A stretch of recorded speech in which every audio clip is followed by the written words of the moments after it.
I ladies tailor. ఈరోజు back డోరీ సన్నగా ఎలా రావాలో చూపిస్తాను.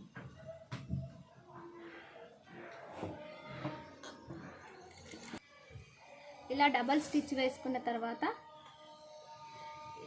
ఈ మిగతా క్లాత్ మొత్తం ఇలా కట్ చేసుకున్న తర్వాత పైపింగ్ డోరీ సన్నగా రావాలంటే ఒక టిప్ చెప్తాను ఫ్రెండ్స్. ఇలా సన్నగా స్టిచ్ చేసుకున్న తర్వాత ఇక్కడ ఎడ్జ్ దగ్గర కొంచెం పెద్దగా స్టిచ్ చేసుకోవాలి. అప్పుడు పైపింగ్ డోరీ సన్నగా నీట్గా వస్తుంది. ఇలా ఒక నీడిల్ తీసుకొని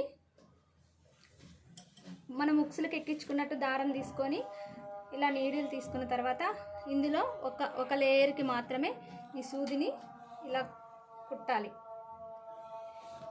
కుట్టిన తర్వాత సూదిని రివర్స్ చేసి ఇందులో నుంచి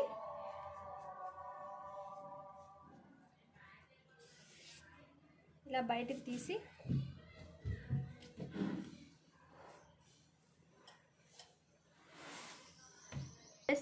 లావుగా కుట్టుకున్నాక డోరీ ఇలా సన్నగా వస్తుంది. అప్పుడు ఎడ్జ్ని కొంచెం ఇలా కట్ చేసేసుకుంటే డోరీ సన్నగా వస్తుంది.